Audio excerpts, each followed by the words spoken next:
是文献记载比较丰富，但是传世品又是最少的一座名窑。它主要烧制呢天青肉瓷器，而闻名天下。自北宋晚期问世以来，受到人们的喜爱。在明清时期呢，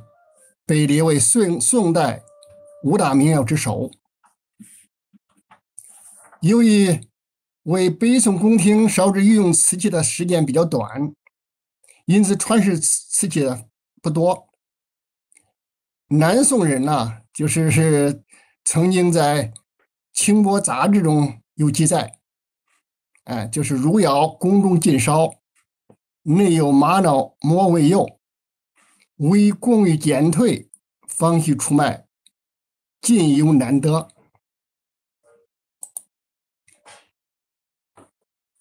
大家听过这个青花瓷啊？青花瓷的歌曲，有这么一句话，就天青色等烟雨，而我在等你。但这句歌词呢，实际上不是说的青花，而是说的北宋汝窑。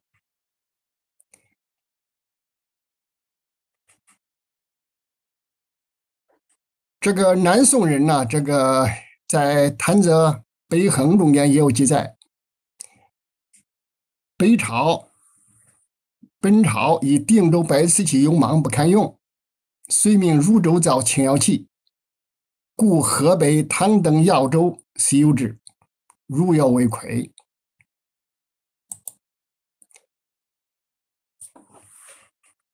唐宋时期呢，就是盛行以窑以州为名，越窑就是为越州，邢窑呢就为邢州，定窑为定州啊，都是这个以州为名的。汝窑呢，因为它位于北宋时期的汝州而得名。在1987年的时候呢，经过文博和陶瓷工作者的多方努力，终于在宝丰县的清凉寺村找到了烧制汝窑瓷器的窑址。后来经过河南省文物考古研究院10多次的考古发掘，在2000年发现了汝窑的中心烧造区。在2011到2015年呢，配合建保护大棚，又出土了一批仿青铜素烧器和所谓类汝瓷的瓷器。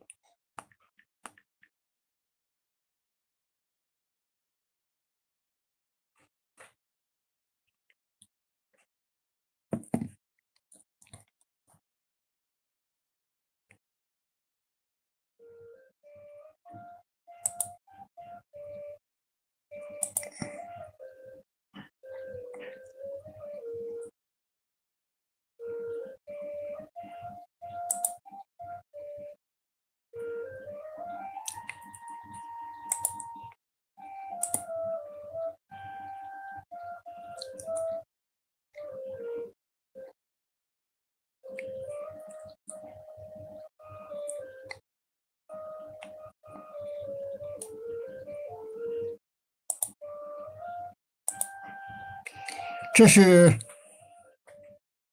宝丰清凉寺的地貌啊，周围都是山，中间呢是一块平地啊，周围是群山环抱。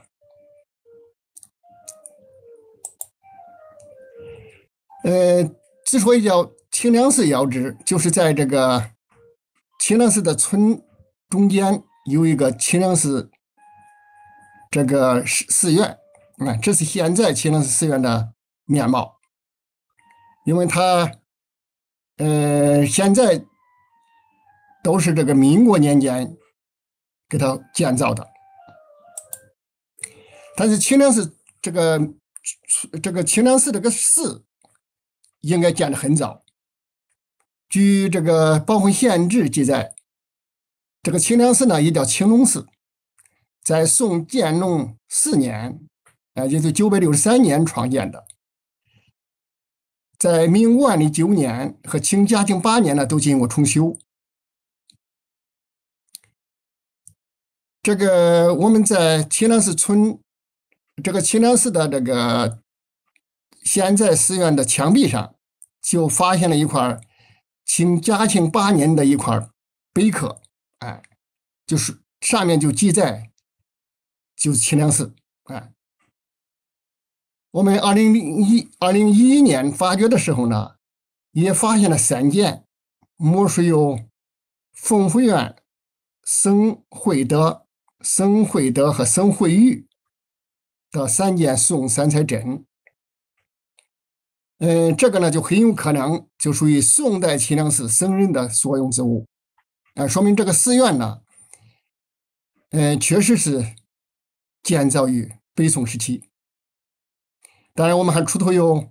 一些大型的建筑构架啊，包括一些脊兽和角兽，应该也是说明当时的清凉寺院呢，应该是有大型的建筑，而且规格还比较高。这个就是我们出土的这个，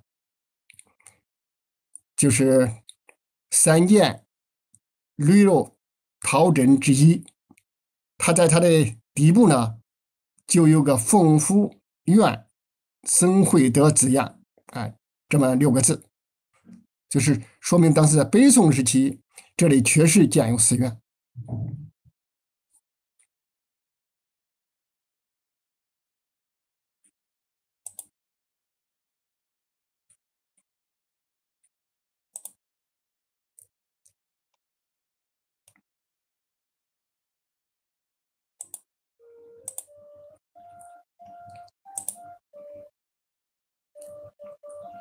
对，可以看清楚这6个字。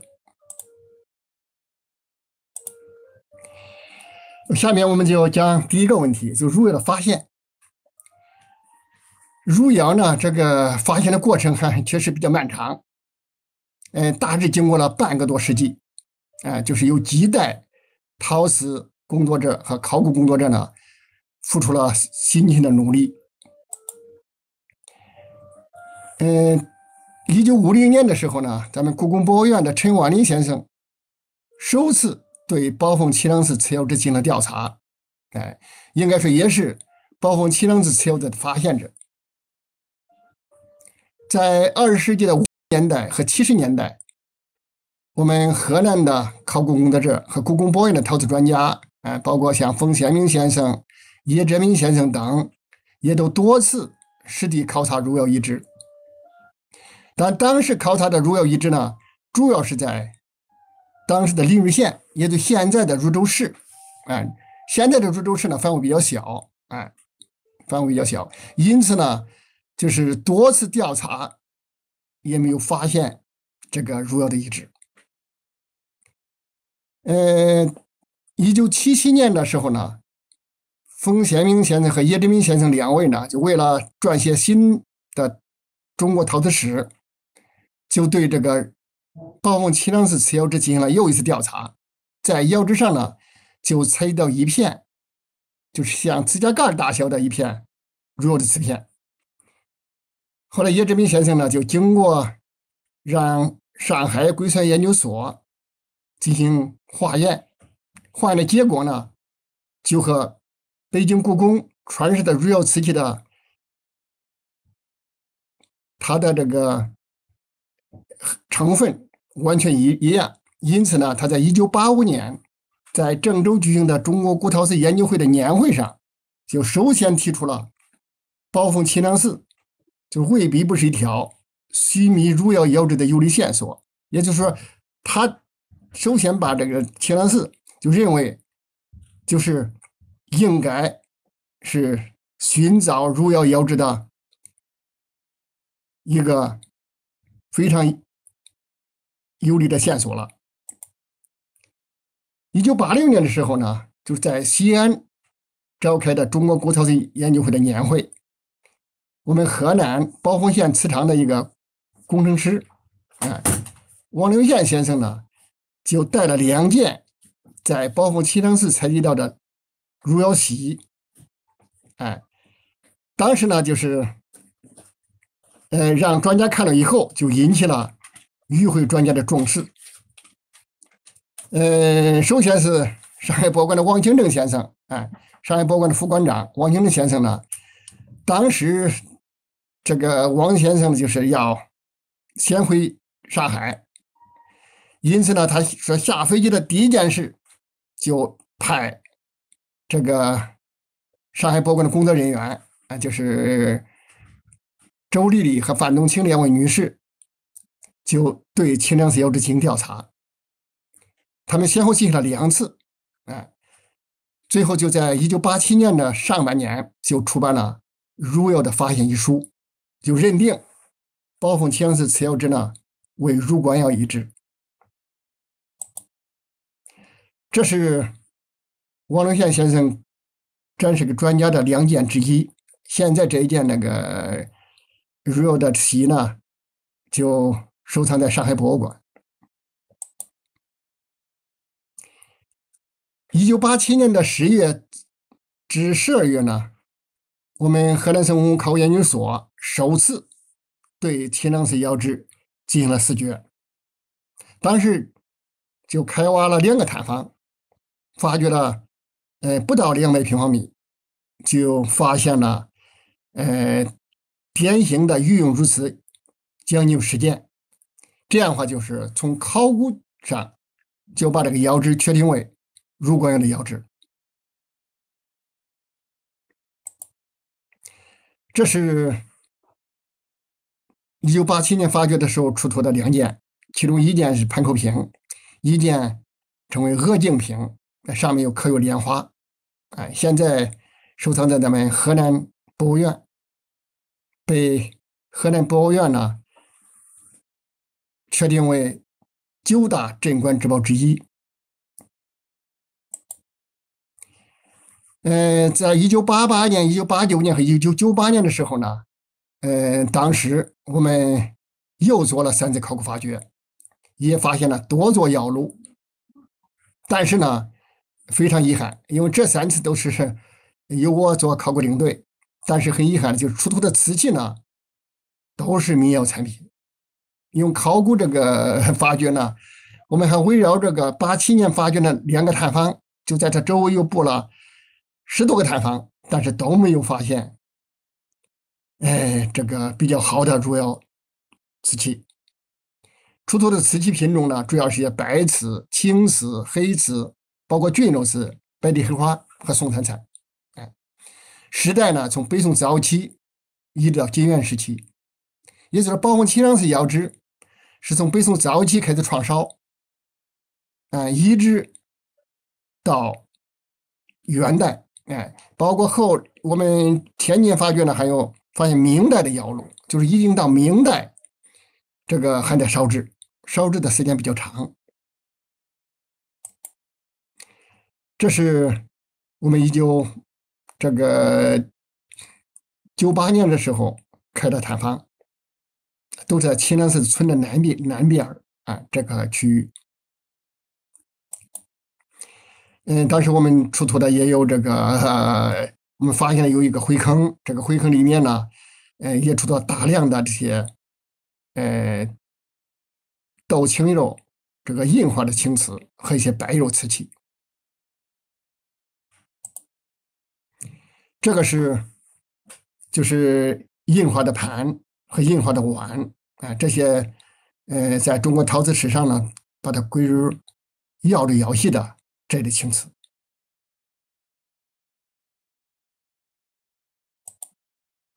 也有刻花瓷器，有些刻花呢刻的还比较好包括这纸壶包括这个一个盒就是就是青绿釉盒，这个盒上面都刻，整个这个盒盖和盒壁上都刻了有这个花卉。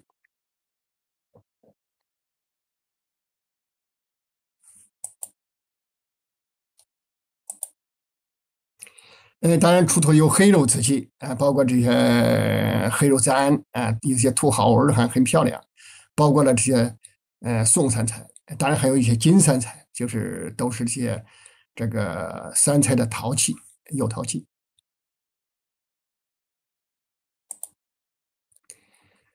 在1999年的春季呢，我们根据当地的村民提供的线索，我们对齐梁市村内进行了勘探。就是我们原来的发掘呢，都是在齐梁市的村的南部。后来我们就根据村民这个提供的线索以后呢，在村内进行了勘探，就在宋代地层内发现的都是汝窑御用的如此，因此呢，我们就确定了汝窑的烧造区的具体位置和范围。在2000年的时候呢，我们就在当地政府的配合下，我们在齐梁市村就搬迁了4户居民，发掘了500平方米，就发现了这个有15座窑炉，也有一些作坊、盛泥池、油料坑，一些与制瓷相关的一些遗迹，而且出土了大量的汝窑瓷器，尤其是有些器类呢为传世品所没有的，就是算在齐梁市村里边就找到了汝窑的烧造区。这是我们当时发掘这个具体位置图。最早的发掘呢，就在1区，我们把它称为这个1区。这个地方呢，就是我们称为2区，就是在河的中间有一条香浪河，香浪河的这个北边我们称为1区，香浪河的这西边呢，我们称为这个2区，在它的前面有3区，我们就是在这个2区、1区、2区、3区，一直到这里我们都做过一些发掘，包括一些勘探工作，都没有找到这个汝窑烧造区，最后是在齐梁市村里边，就是在村的就在这个图的北部齐梁市村内就发现了这个窑址。这是我们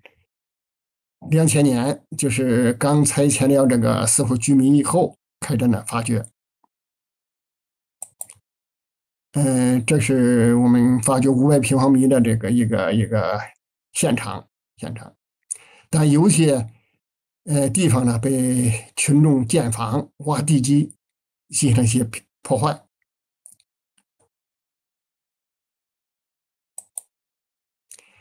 发现了有这个我们称为邓泥池包括这些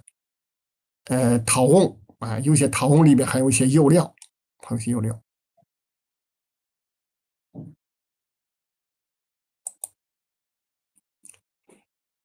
，2012年到2016年的时候呢，我们河南省考研院又配合汝窑遗址博物馆的展示厅，先后又在汝窑的中心烧造区呢进行了这个5年度的考古发掘，又发掘了面积呢大概是4000平方米，清理出了宋到明代的窑炉有11座，作坊和建筑基址呢有4处，出土了一批就是我们称为天青釉瓷器和大量的素烧器。这种素烧器这个残片非常多。我们主要发现一个我们称为一个灰坑这灰坑里边这就是当然这个素烧器残片呢，因为它比较它易碎因此呢大量的是残片当然有些器型非常漂亮包括了放青铜的出击尊、挂楞瓶出击瓶、挂楞瓶，就黑形器盖、长方形这个盘、水仙盆就是包括半圆席等些新的造型。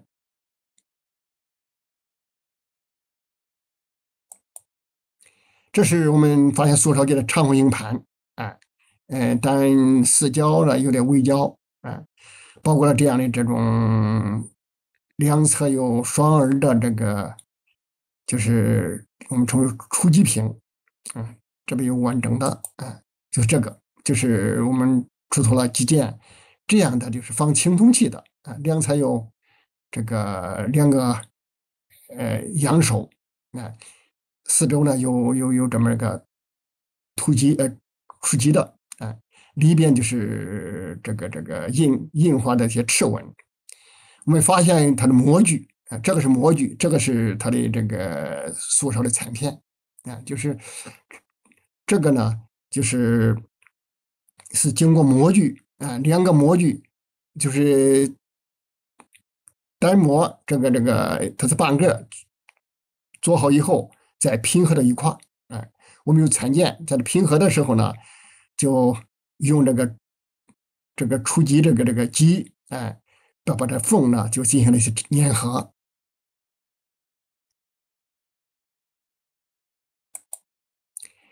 当然还发现了一批这个我们称为天青釉瓷器啊，这些天青釉瓷器呢，与咱们平常的汝窑瓷器呢也非常类似，但是釉面呢更加光亮，玻璃质感比较强，这个它的胎质呢也是比较细腻，它的胎色呢偏白，哎，比汝窑的香灰胎要白一些。当时发掘者呢，为了和发现的汝窑瓷器相区别，就把它称为类汝瓷。当这批遗物的年代呢，我们推测它是在汝窑停烧以后，哎，它的时代呢应该是金代的秋，哎，而不是这个北宋，哎，就说明这个汝窑瓷器，汝窑这个在烧汝窑瓷器停烧以后，在金代又烧了一批这样的比较高档的这些瓷器啊，这些天青釉瓷器，就丰富了我们汝窑窑制的内涵。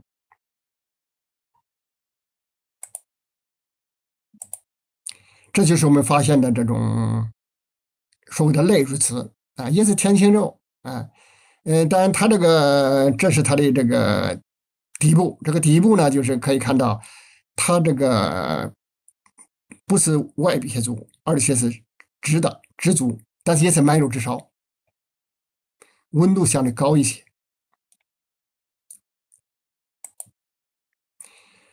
第二个那个问题呢，我就给介绍一下汝窑瓷器的特征啊。这个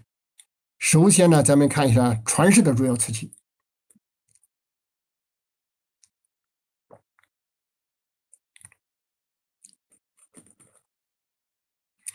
汝窑呢，在南宋的时候已经有尽有难得之说。南宋这个人这个武林旧事啊，这个有记载，就在绍兴21年的时候呢，宋高宗啊曾经到清河郡王赵俊的府邸，赵俊呢就向他献了一批宝物，其中就包括了16件的汝窑瓷器，哎，说明当时呢这个汝窑瓷器是已经非常珍贵，哎。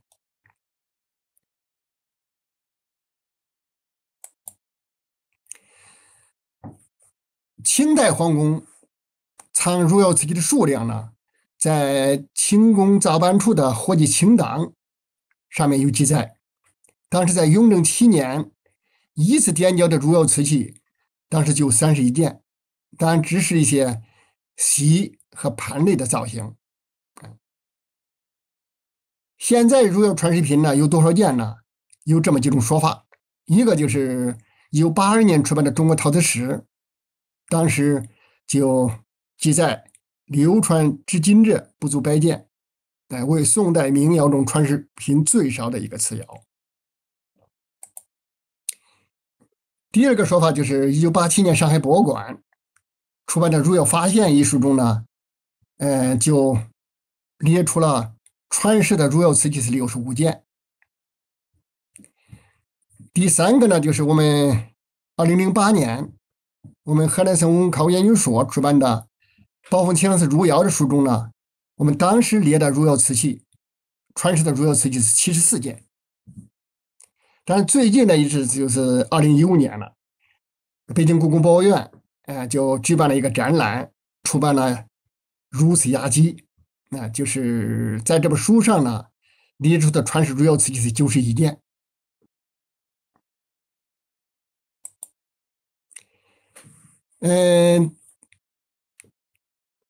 在目前看来呢，就是汝窑传世品数量呢，都大致在90件左右。收藏最多呢，就是一个是北京故宫，台北故宫是21件，北京故宫是19件，大英博物馆是17件，当然包括了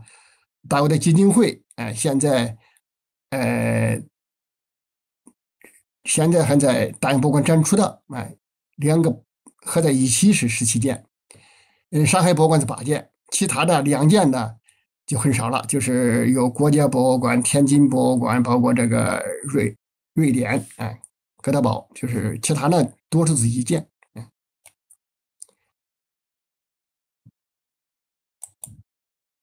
这是台北故宫博物院，收藏的主要瓷器，当然是21件，主要一些盘、锡、水仙盆，包括这个莲花口的盆，盘口瓶，包括瓶，这些器类也是器类最多的，这个是他们。另外，咱们北京故宫博物院收藏的一些入窑瓷器，故宫博物院收藏入窑瓷器中间呢，有几件还是经过大火烧过的，有些釉色呢，有些脱落。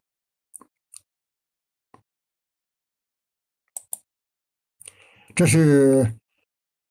大英博物馆，现在这个展出的几件入窑瓷器，包括就这几件都是。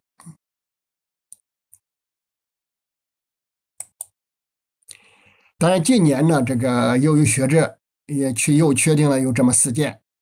一个是美国的弗雷尔博物馆有件赞托，日本国立博物馆、日本东京国立博物馆收藏一件碗，德国的德累斯顿国际艺术收藏馆呢有件锡，荷兰的莱瓦顿博物馆也收藏一件锡，就是目前在一些国外的博物馆呢还有零星发现的有几件。但这是在美国弗雷尔博物馆的，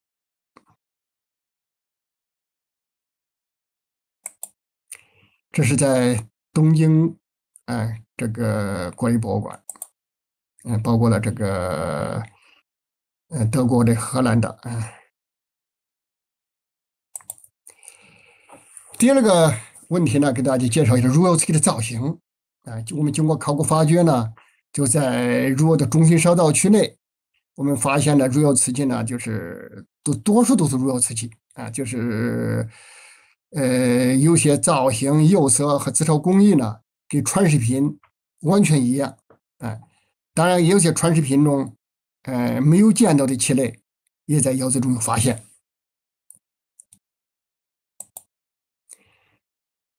这个就是左边呢，就是这个传世的，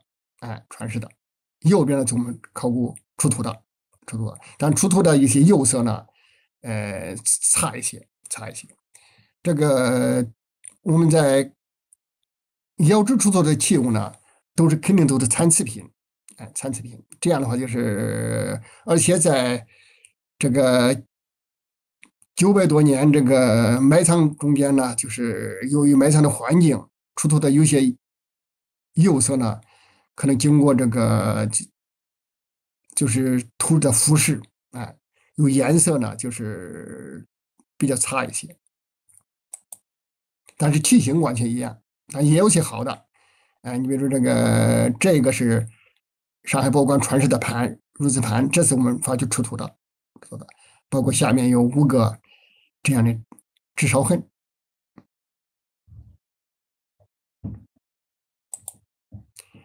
这就是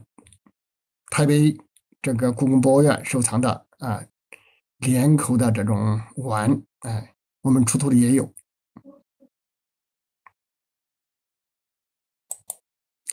包括这种撇口碗，这是咱们北京故宫博物院传世的，这是我们发掘出土。这个是咱们这个故宫博物院传世的，下面还刻有一个乙，乙字，甲乙丙丁的乙，这是我们发掘出土，有些釉色也非常漂亮，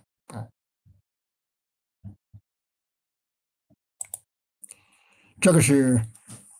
称为单视瓶，就是细净瓶吧，这是传世的，这是出土的。出土的这种瓶啊，也是电烧的，不完全是纸烧。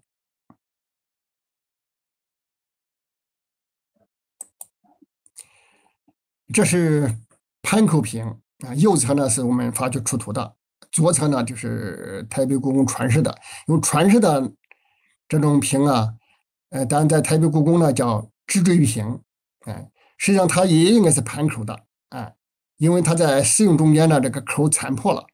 它为了这个好看一些，就把它前面把这个盘口残破的口把它锯掉，就成为这样的口，有些还像那个铜口。这是水仙盆，水仙盆，这个是我们发掘出土的。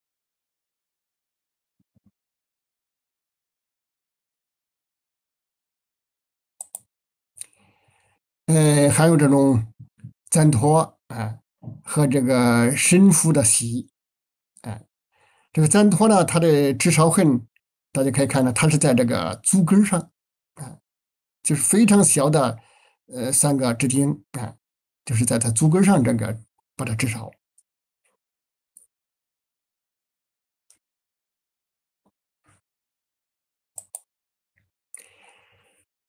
当然，这个在我们发掘中间呢，还发现了很多传世品没有见过的一些器型，包括一些香炉、梅瓶、鹅颈瓶、方壶、套盒、簪托、器盖。当然有些像碗盘、盆钵和有些还不同的，也好不少器类有多种造型，就是有大小，啊，有些当然还有不同的一些这个造型。在这里边呢，有些是仿照青铜器的造型的，比如三足的尊、三足的玺、方壶、圆壶，就这些呢，应该都是这些仿青铜器的。但有些呢是作为陈设用词的，包括水仙盆、熏炉、瓶、锡，这些器物呢，有些应该是陈设用词。当然，也出土了大量的这些生活用具，包括了碗盘、盆盒、套盒、簪托、纸壶这些日常的生活用具。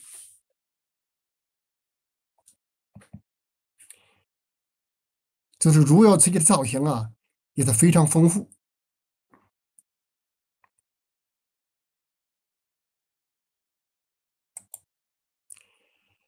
包括了这种簪托的这个就是它的浮脸，哎，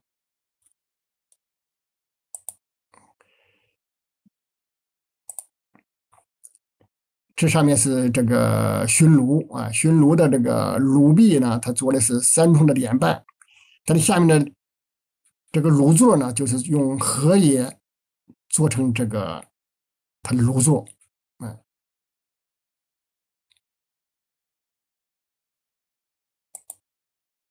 包括这样的方壶，这个方壶的这个两侧呢都有蒲寿线环做出了一个，就贴了一个蒲寿线环，就完全仿青铜这种造型的。包括这圆壶，圆壶上面也有这个蒲寿线环，哎，当然还有这个就是3重连瓣的碗，这种碗。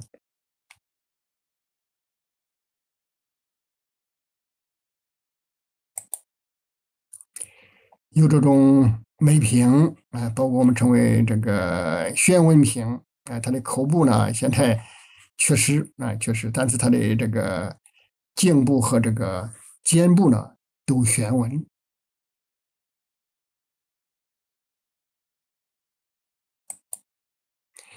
当然，这个你比如说这种套盒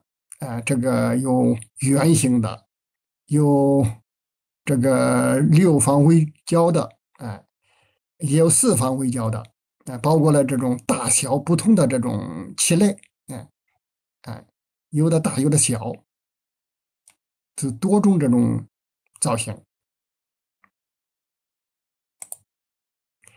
旗杆这种旗杆呢也比较多，包括这大小，这些应该是梅瓶的旗杆，这个方形的旗杆应该是方壶的，包括这些，这个应该是这个直壶的，哎包括这些圆形的这种圆桌手的旗杆还有这个瓜提牛的啊、一个瓜提状的一种旗杆装饰。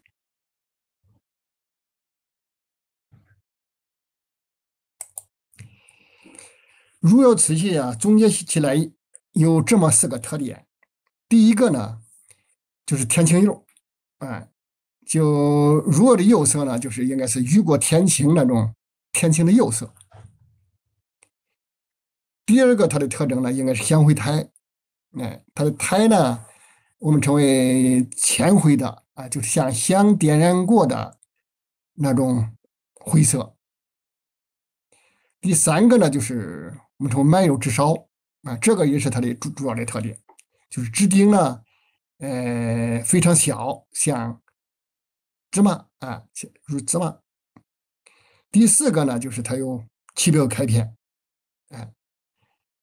开片呢大致分为做2种，一种呢就是叫鱼鳞状，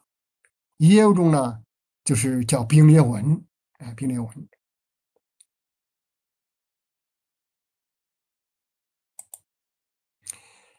这个就可以看出来它的底部多数是满釉直烧就是它的直径呢非常细小细小。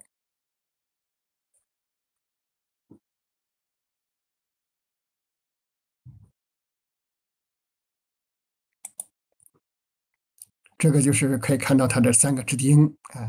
当然也有电烧的，有些平类器还是电烧的包括这种陶盒釉色呢也有稍微深的和浅的。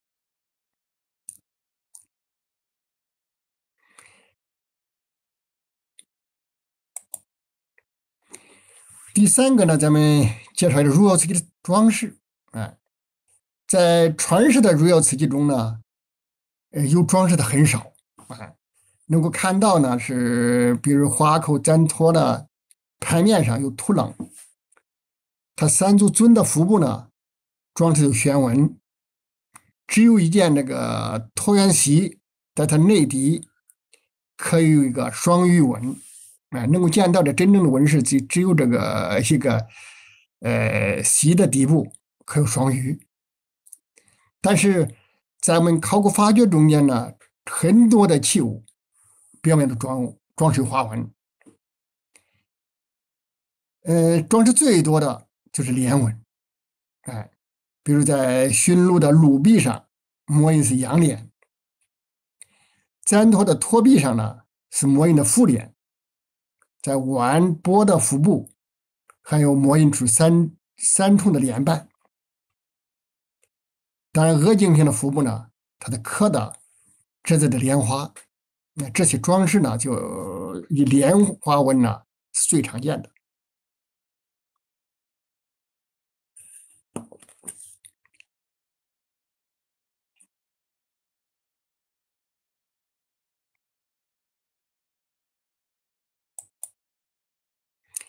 这个是传世的汝窑瓷器，就是里边刻了一个对游的鱼纹，2条鱼相对。我们发掘出土的呢，也有一件这样的这个呃残器残器，里边也是这个对游的鱼纹，包括这种碗是3重的连瓣连瓣，但这种碗是电烧的，电烧的器型比较大。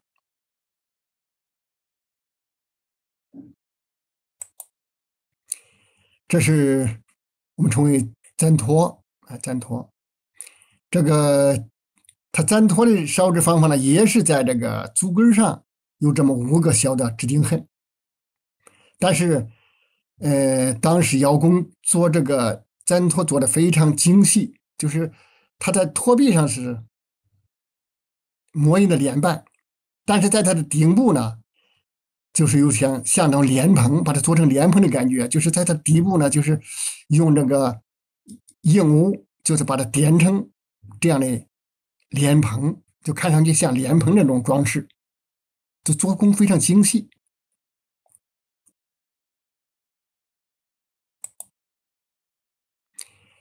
这个就是砧托包括了这种熏炉熏炉除了有这个底部有这个荷叶状的以外呢，就是还有这个做这个复联的，三重复联的。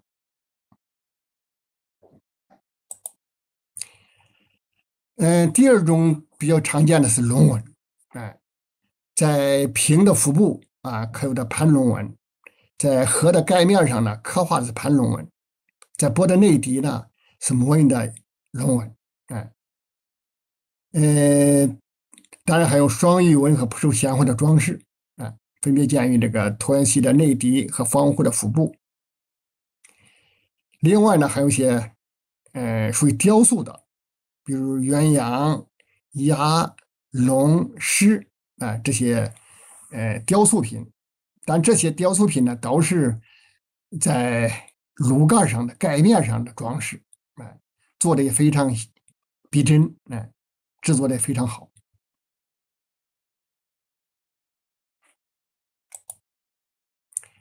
这就是瓶的这个腹部，它刻有这个盘龙，盒的盖面上呢也刻画了一些龙纹，包括这个盘的底部呢是模印的龙纹，就龙纹也是它的这个比较多的一种装饰。这个底部就是这个靠着龙纹，在它的外部呢是模印的三重连瓣纹，当然都是这个炙烧指定炙烧的。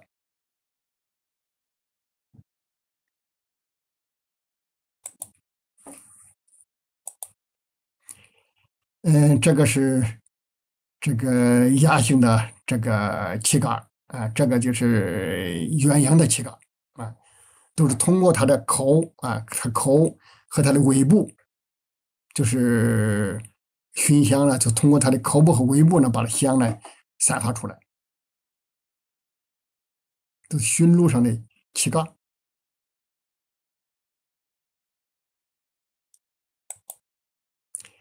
当然还有一些这个龙纹装饰的这些蹲狮的，像狮子的这个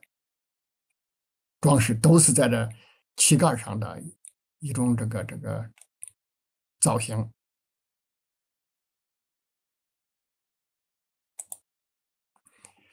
第三个呢，给大家这个介绍一下，就汝窑的烧制工艺。汝窑的烧制工艺呢，这个有这么几种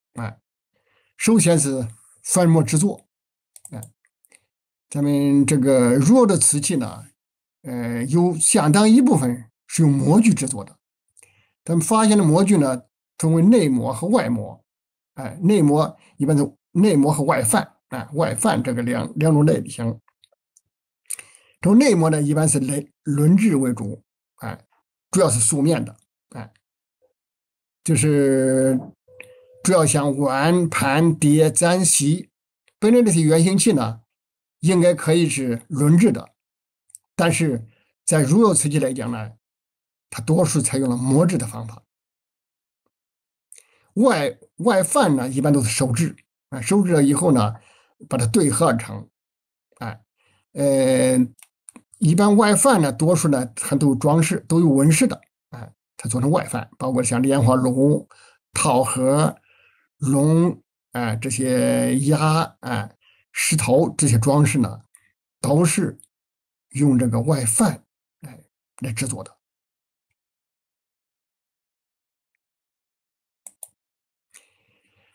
我们从宝丰齐梁寺汝窑制出土的范模来看呢，就是宋代对宫廷用器的尺寸应该是有要求的，因此呢，就是不少器物呢就采用了这个范模来制作。在南宋，修理寺官窑呢，一般认为就是仿烧的汝窑。在文献中记载，修理寺窑当时呢就是邓泥为范，极其精致就是当时就是作为宫廷用器呢，它就是采用了这样的这种范模制作，工艺上呢应该是讲究了精益求精。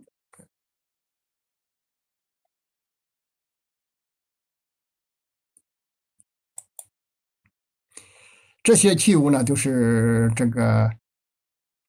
我们称为这个内模啊，内模，这是丸的模具啊，这是盘的，有些是锡的内模啊。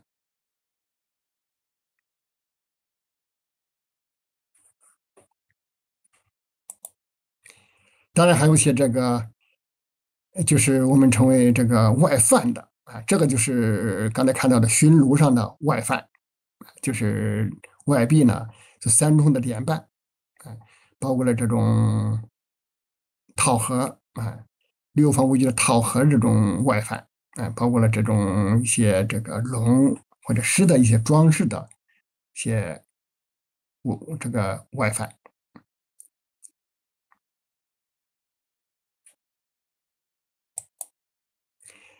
第二个呢，应该是玛瑙入釉啊，这个用文献有记载，用玛瑙膜入釉。这个但入釉瓷器呢，我们一般来说就是叫呈半透明状，就是或者叫乳浊状啊，它釉相对厚啊，相对较厚，大致的是天青类为主，釉色呢，呃，这个当然也包括了一些粉青的、月白的、卵青的、青绿的多种釉色。从科技测试的结果来看呢，入窑瓷器的烧成温度不太高啊，大致是在1200度左右啊。台中呢还有一些19%多的一些气孔啊，气孔率，称为完全的烧结状态，就是入窑的瓷器烧的温度偏低。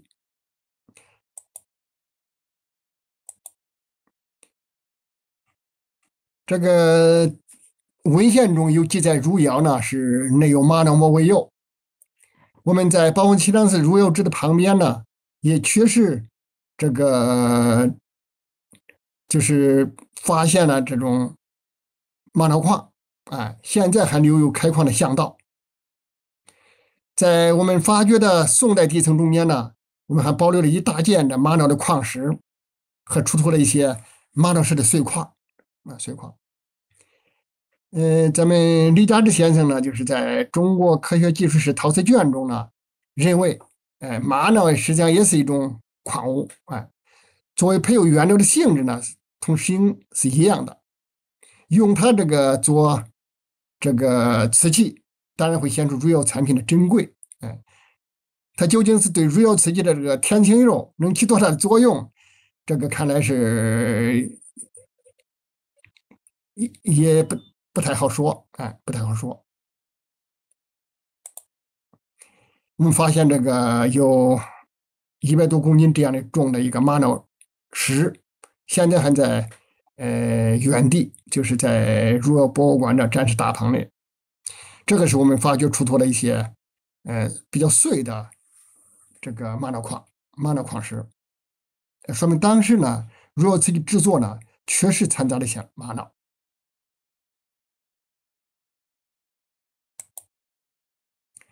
第三个呢，如窑瓷器它这个烧制的这个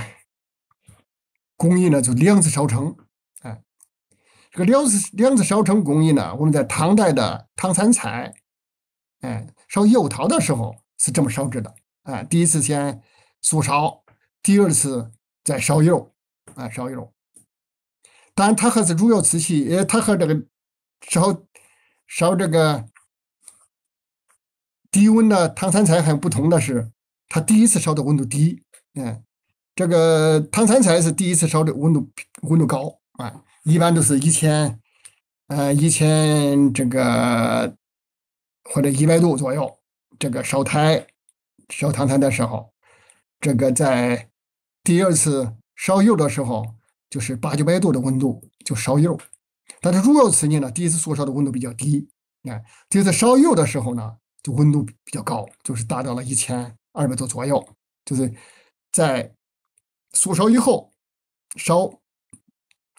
素烧以后再上釉，上了釉以后再烧，这样的话就是2次烧成工艺。这作为瓷器来讲呢，也是开创性的烧制瓷器方面也应该是比较开创性的一种烧制工艺。当然，我们发现了素烧器，发现有素烧器。当然后来我们在配合这个建遗址大棚的时候，我们发掘出土了大量这些素烧器。这是我们这个金代，就是这种碗也是大量的，就是我们发掘时候发现的塑烧器，包括这些盘，这种画出的盘都是塑烧的。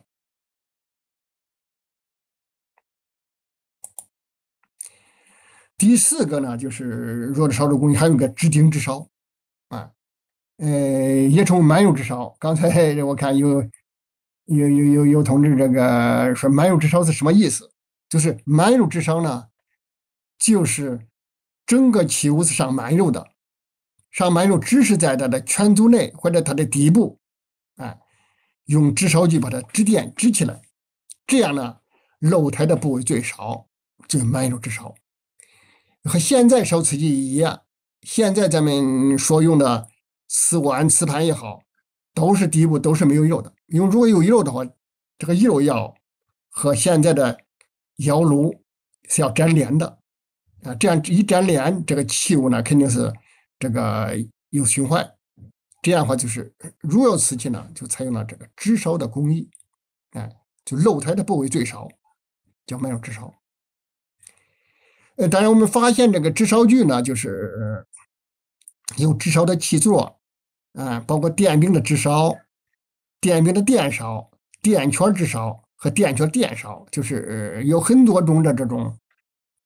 制烧具。这种电饼制烧呢，我们把它分为两种，就是一种厚，一种薄。这种厚的呢，制烧呢都是5个支钉。就是它的耐高温性能比较差，支钉呢与饼面呢粘接的不牢但这一类呢都是建于这个汝窑早期窑炉和底层内，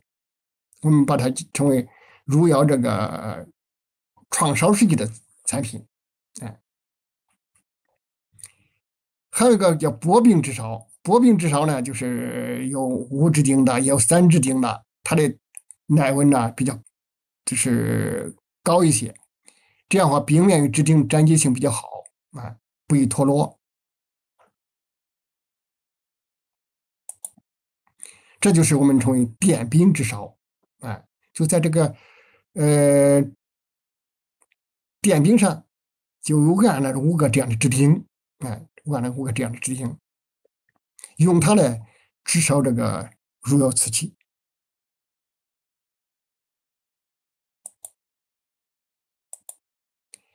另外，我们还有一种电圈制烧。电圈制烧当然包括了2种形制，一种叫圆形，一种是椭圆形。当然椭圆形呢，主要是为了烧制水仙盆使用的。这种电圈制烧呢，这个它采用的是优质的高温耐火材料，当然有大有小一般就是它是在它那个电圈的圈面上，等分手捏5个支钉痕，这个手捏这5个支钉，这样的话就是它制烧的这个支钉可能更小，烧成以后更小。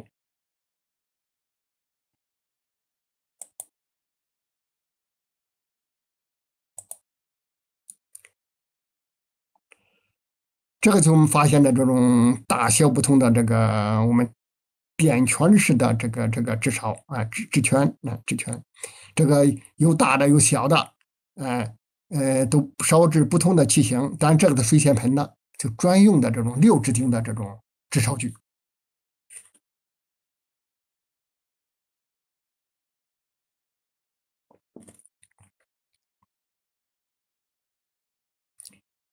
这个刚才我看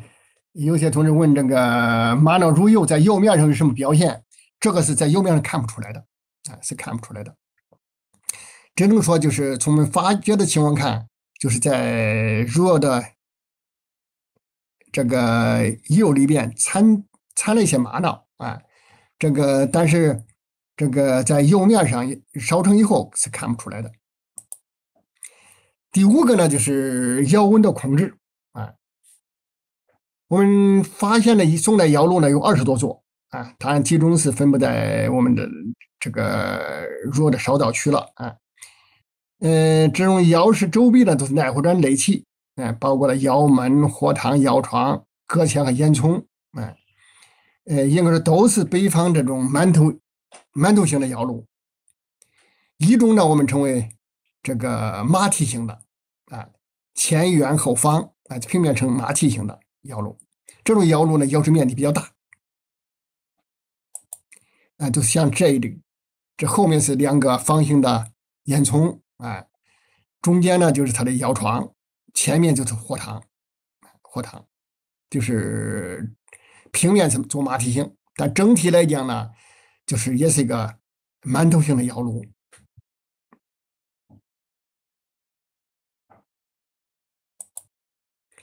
另一种呢，就是窑室面积比较小的，我们称为椭圆形的窑炉。但这种窑炉呢，我们发现的几座呢都是连体式的布局，就是2个窑一组并列，就2个窑就是在一块垒砌，就它共用的是一个工作面。根据这个地层和窑炉间的电压关系和出的异物分析呢，我们说马蹄形的窑炉是年代比较早的，大约为入窑创烧阶段的创烧的初期阶段，而椭圆形窑炉呢比较晚，就是小型窑炉比较晚，它大致是烧制御用瓷器的成熟时期。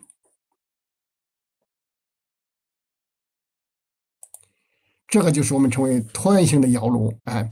就是平面就像个椭圆形后面1/3的部分呢就是它的烟囱部位，这个当然这有烟孔，这个前面这一小块呢就是它的窑床，前面是火塘，它火塘比较浅，但是烧结的温度还比较高。就在这旁边呢，另外还有一座这样的窑炉，可惜被这个当地居民建房挖地基把它破坏了。就这里看好还有一个这样的小型的窑炉，就它2个共用的是一个工作面。有可能是在生产这个烧制的时候呢，一个窑工同时这个管2个这个窑炉，给它添柴。但这种窑炉呢，我们现场这个丈量结果看呢，就非常小，就是它这个前面最多放2排这样的下拨，一共也就是放那么5个，就是一层最多放10个，就烧10个这样的器物。就是如果说上面垒砌的没有6、7层的话，一窑也就烧那么6、70件，当然还不能很大的器物，就是一般的下拨装烧的器物。但是椭圆形窑炉呢，这个椭圆形窑炉呢就是烧制器物比较少，烧制比较少。就这些窑炉呢，但都属于咱们北方典型的半导圆式的馒头窑，火焰呢在进入窑室以后，这个在上升的窑顶，最后呢把这个烟气呢从吸烟孔经烟囱排出去。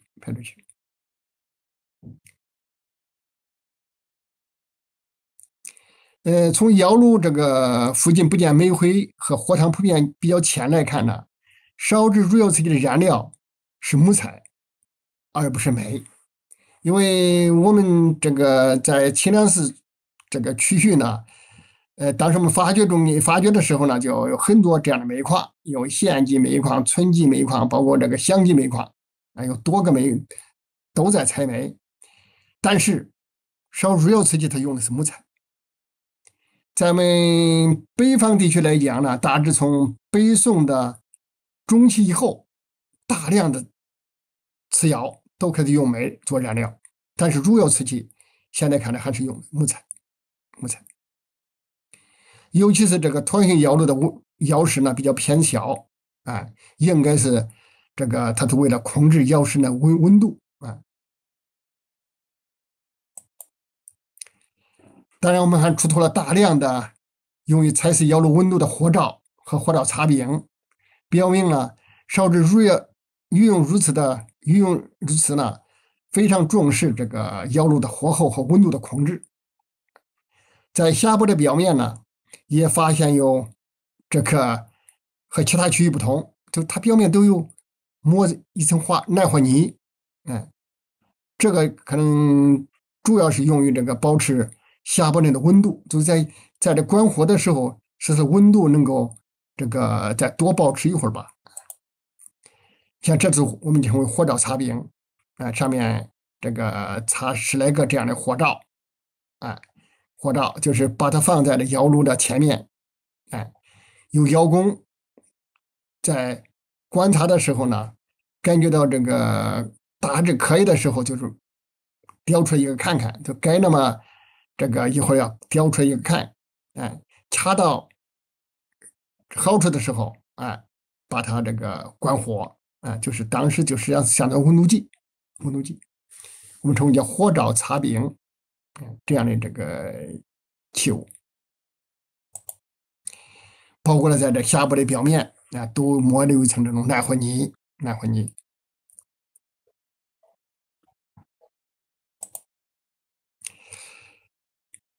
第4个呢，我们介绍一下入窑它的年代与性质。我们在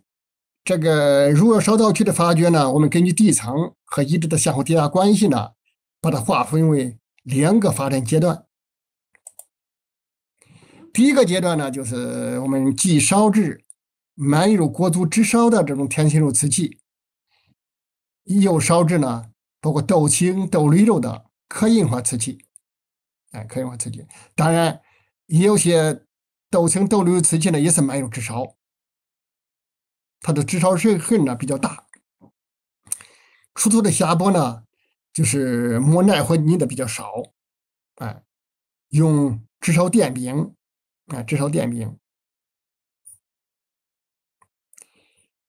这个就我们把它归为入窑瓷器的初期阶段。在这个初期阶段呢，我们分别在地层和遗迹内呢出土原封通宝，因此呢，入窑瓷器的创烧呢大致不早于宋神宗的元丰年间，因为我们窑制的考古呢，因为没有确切的年代，它和发掘墓葬不一样。墓葬如果说有墓志出土，它有标准的纪年，就是窑制的发掘呢，我们只能根据地层和它的包含物来确定它的大致年代。因此嘛，初级阶段呢，大致就是入窑瓷器的创烧呢，就是应该是不早于宋神宗的元丰年间。这个就是初期阶段的这种下钵，就是没有耐火泥，包括这电柄，呢，厚的电柄，它的上面支顶很容易脱落，但是留有印痕；有的薄的这电柄呢，这些直烧痕，直烧支顶还保留在上面。这出土的这些器物。有天青肉的，但天青肉呢，做的就是不是那么规范。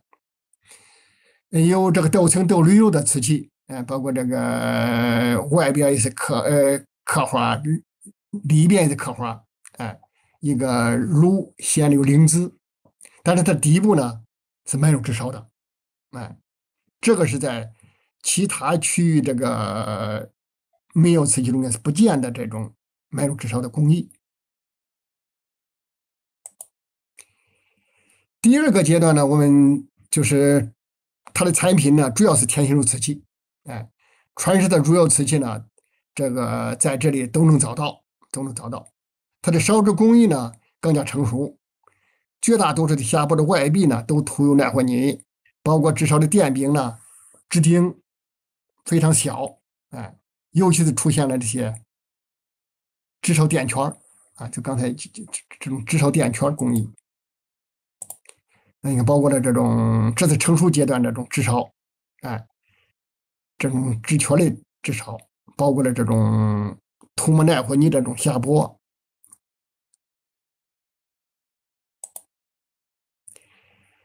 从出土的一些模具标本看呢，就是在这个成熟阶段的不少器类就采用了模制，啊，器物的造型工整，器壁的厚薄均匀，就显示出了当时窑工制作的精细程度。在这个阶段的遗迹内呢，出土了有原有铜宝，也有些原副铜宝，包括了正货铜宝。我们大致可以确定，就汝窑瓷器的成熟阶段大致为宋哲宗和宋徽宗时期。因为这个窑址的地层，这个就是和出土的器物来讲呢，我们只能得出个相对年代，相对年代。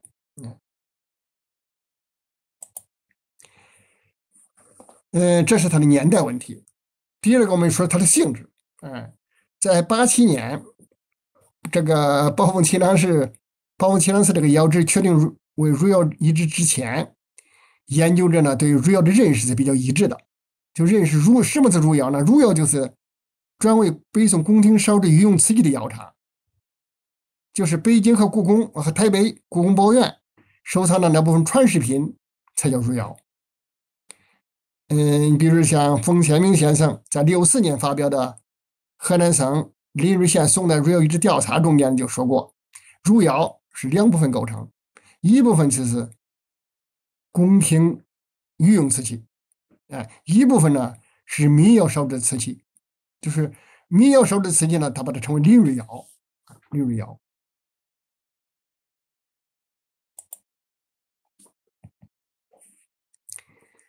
第二个就是1982年出版的《中国陶瓷史》，就是引用了这个观点，就是把宝凤窑和临沂窑都归入了窑的窑系，而把汝窑呢是单列为一节，当时单列为这个尚未发现的窑址。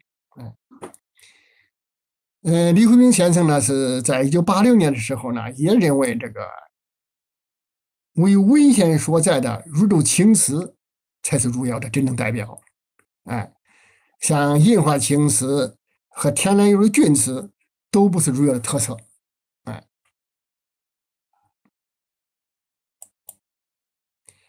但是87年发现汝窑遗址以后，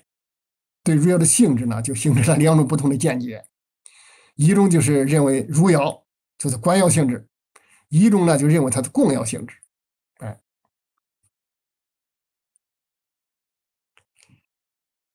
这个王敬正先生在《汝窑的发现》一书中认为呢，就清凉寺汝窑，它是一种烧造品种丰富、盐与时间较长的民间窑厂，它的性质呢跟定窑一样，就是被宫廷选中、奉命烧制的御用器物入关瓷，入关瓷。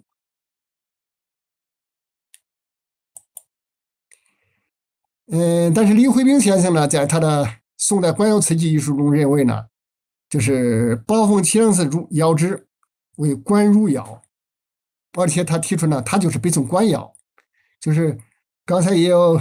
这个问这个汝窑和官窑的问题，和北宋官窑的问题，就是李惠明先生就认为这个清凉寺窑这个汝窑就是北宋官窑他把文献记载中的汝窑与北宋官窑呢就合二为一了，合二为一了。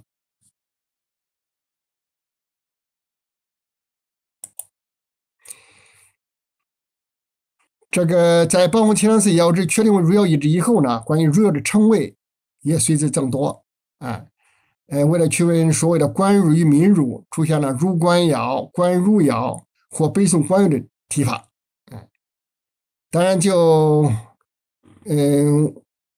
就我们来看呢，就是因为宋代到清代的文献中呢，都是以汝窑明制，大家已经习惯了，并且认可了，应该没有必要再起个汝官窑或者官汝窑的名字，就是汝窑就行了。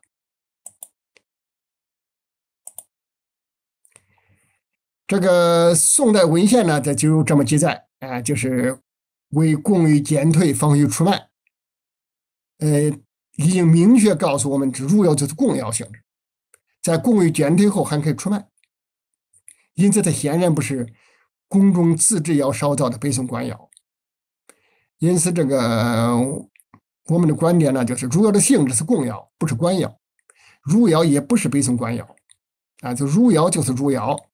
也没有必要再去称什么入官药或者官入药啊这些名字啊，不必要再去起另外的名字了。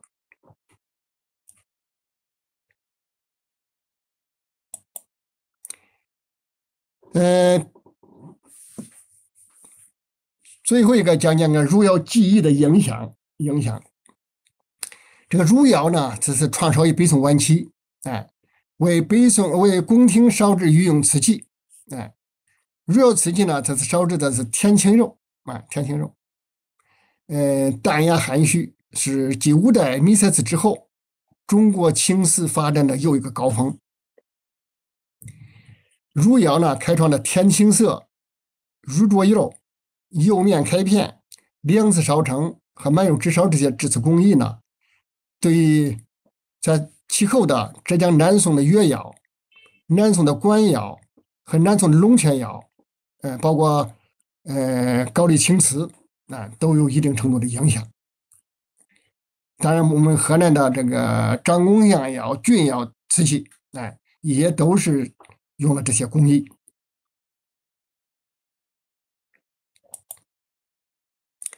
首先说一下汝窑与南宋官窑。南宋官窑呢，这个有两个，这文献有明确的记载，就是先是修内司，后是焦坛下。焦坛下窑址呢，是1950年就在浙江的杭州武夷山就进行了发掘。1996年以后呢，又在浙江的杭州市老湖洞又找到了修内司的窑址。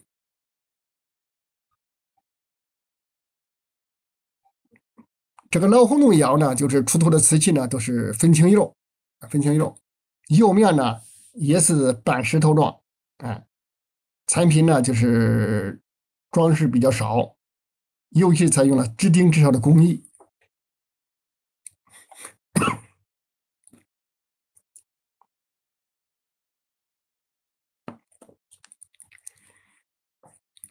显然呢，它是不是越窑青瓷那种传统风格了？这是这个老湖洞窑址出土的窑具包括了这样的直钉尤其这种直钉就是电柄式这个上面有5个这样直钉，就是仿照的这个汝窑的这种工艺。老湖内的青瓷呢，也是2次烧成，在老湖内窑址呢，还清理了一座这个馒头窑这种馒头窑呢，在它的窑窗包括窑炉的周围，还出土了一些素烧坯的残件，这个发掘者就把这个窑炉这个馒头型的窑炉认为就烧制素胎配件的素烧炉，因为烧制在老湖洞窑址烧制青瓷的，它是龙窑，而这个馒头窑呢，主要是烧制这个素烧胚的，它这种2次烧成工艺，这个也是学的汝窑瓷器。当然，老洪的窑址还有不少器物和这个咱们汝窑瓷器非常像包括了锡盘碗、鹅颈瓶、梅瓶、直坠瓶、套盒、簪托、旗盖，就是很多器物是完全一样的，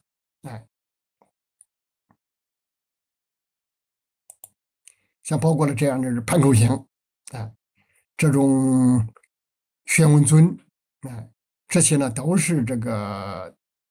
和汝窑瓷器基本上是一样的，那釉面有开片。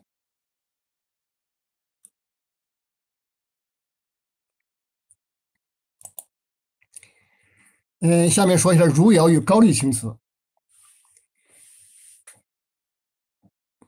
北宋宣和6年的时候呢，这个呃徐敬呢，作为这个就是当时去访问高丽的代表团之一，就是他那个代表他是当时访问高丽的。他回来以后呢，向宋徽宗进上了一本这个《宣和奉祀高丽图经》，哎，就把他的说见说闻，就是写成了一本这个高丽图经。他当时记载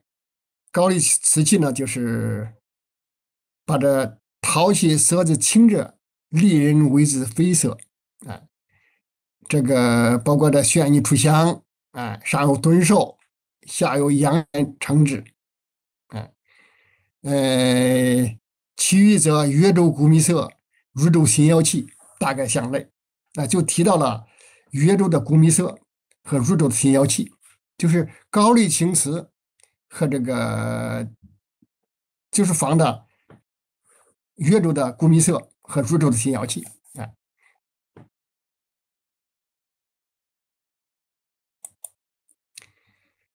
在韩国开城市这个仁宗昌陵中间，昌陵这个墓葬中呢，也出土了，就是这个叫黄统6年明的石册。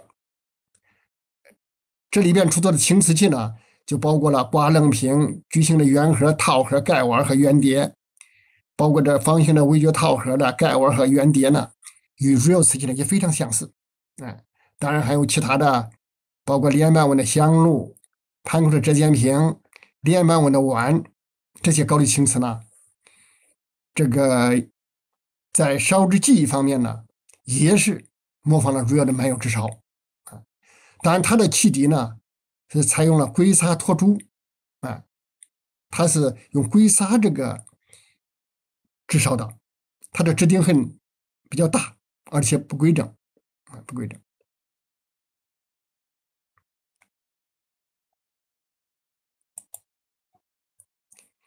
这个就是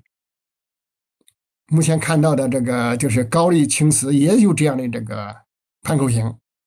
包括了这样的这是3重连瓣的这种碗，这种碗。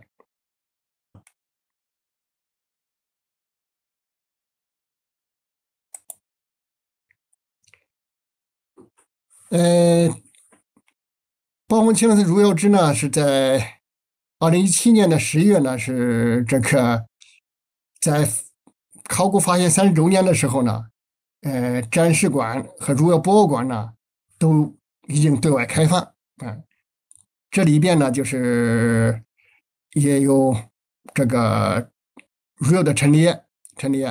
包括了汝瓷资源、青瓷的典范、汝窑遗绪和保护发展历程多个部分。我们考古发掘的一些器物呢，主要都在这里展出。如果说这个各位将来有时间的话，可以到窑址进行一些参观。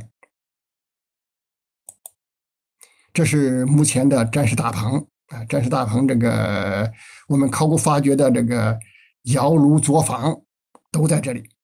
这个现场基本上可以看到，可以看到。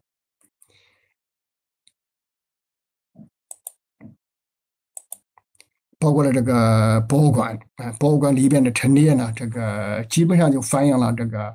汝窑瓷器的这种发展过程有最初的北宋早期、中期、晚期和近代、元代整个我们这个发掘品呢，这个整个宝凤祈囊寺汝窑的这个发展演变这个过程呢，在这个博物馆都有展出。我想大家将来有时间的话，可以到这里看，可以看。我想今天呢，就借这个时间呢，给大家做点交流。可能这个有些同志呢，可能这个看过这些器物，或者到博物馆里看过这些器物，有些的这个可能对这些还有研究。我想这些呢，这个希望大家呢，这个有时间的话，最好能到窑址或者到博物馆进行些实地的探访，可能收获会更大。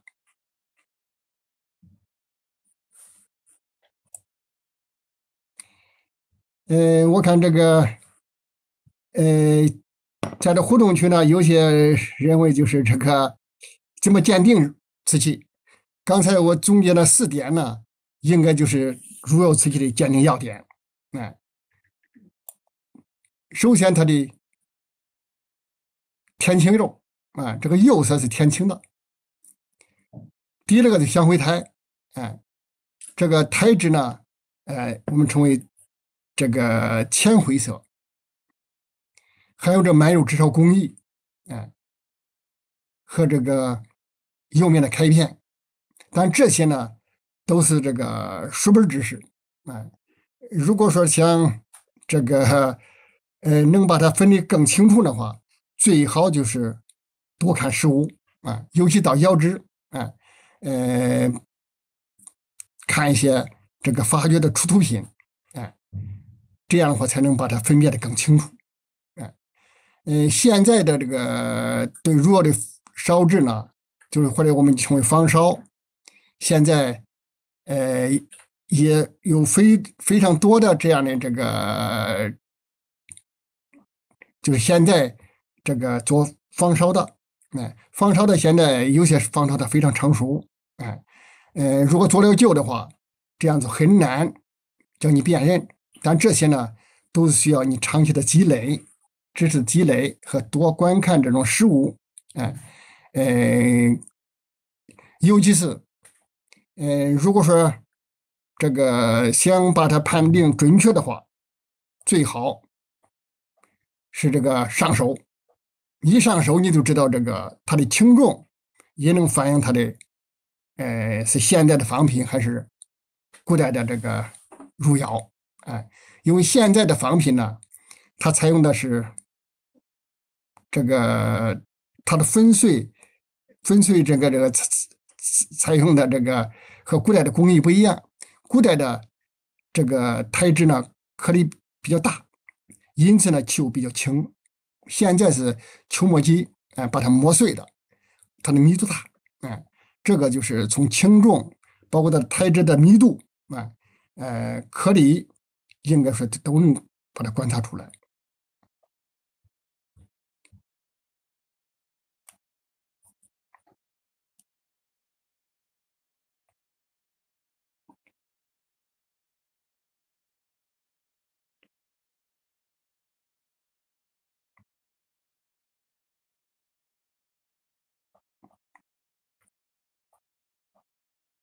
有人问这个米色瓷是不是2次烧制的？应该说是米色瓷都是1次烧制。在汝窑瓷器之前，所有的瓷器都是1次烧成的。从汝窑瓷器之后，刚才介绍的，包括浙江的南宋出的越窑南宋的官窑包括这个我们河南的张公样窑，包括这个河南的郡窑，都是2次烧成。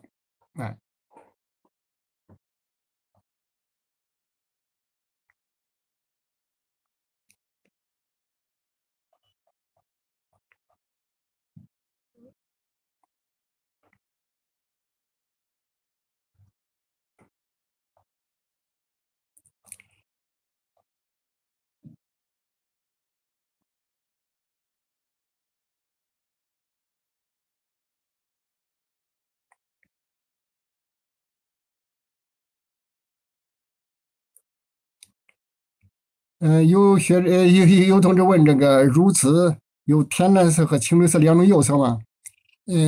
现在看来呀，这个我们发掘的时候呢，我们也发现有一种器物，就是它的釉色呢，多数是天青色，天青色呢当然有深有浅的，也有一种呈青绿色的有很少部分呈青绿色，这个应该是，但它的器型和烧制工艺是一样的。应该是在这青绿色呢是在窑炉里面的温度比较高，就形成了青绿色。天青色呢，主要是这个是在窑炉里面正常的温度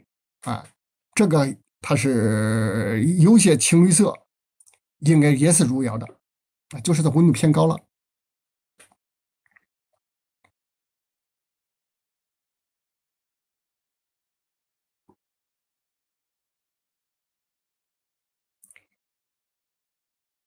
也有学者问这个入药和这个北宋官药这个问题，刚才已经介绍了。用入药，它就是入药，它是在北宋晚期这个烧制的入药，当时是专门供应宫廷的。当然，它是在宫廷调香以后，还有部分瓷器是可以买卖的。我们在河南的郑州，包括这个河南的叶县文集遗址，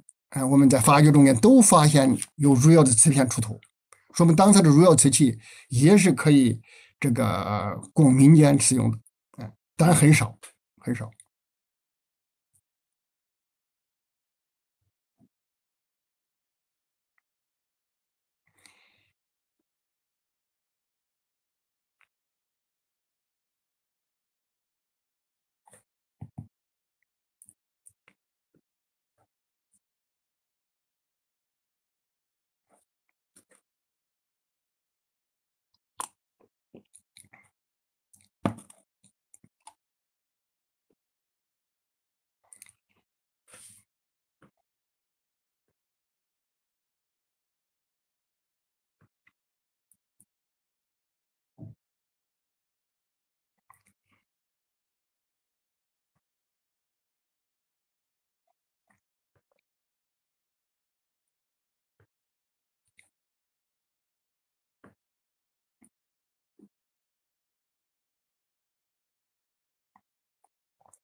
有同志问这个和这个庐山断点这个和张公像，这个它是什么情况？因为庐山断点窑呢，我们也做过考古发掘，当时也是30多年前，我在那里主持发掘的。庐山断点呢，还确实出土过入窑的瓷器，就是在我这个90、91年在那做考古发掘的时候呢，就发现过一件入窑器，而且这个当地的有些居民也采集过这样的入窑瓷片，但是它是不是另外的一个入窑窑址，现在还不能确定，因为还没有做大面的发掘。正象窑呢，我们这几年也又做了发掘，发掘，它的产品呢和入窑非常相似，应该是继入窑之后又一个专门烧制天青釉瓷器的一个窑址，专家们基本上也认为它是官窑的品质，因为它的器物呢，也是非常的规整，而且做的有些大量的陈设类用词，不是一般的民用器物，是官窑的性质，但是它的年代目前还有争议。对张公像窑呢，有学者认为是北宋官窑，也有人认为是近代的官窑，但现在呢，我们新的发掘资料还没有刊布，这个呢还得需要这个进一步的研究才能最后确定。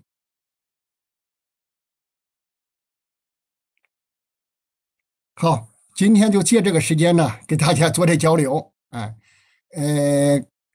这个以后有时间嘛，咱们可以在线下交流。谢谢大家，今天就讲到这里。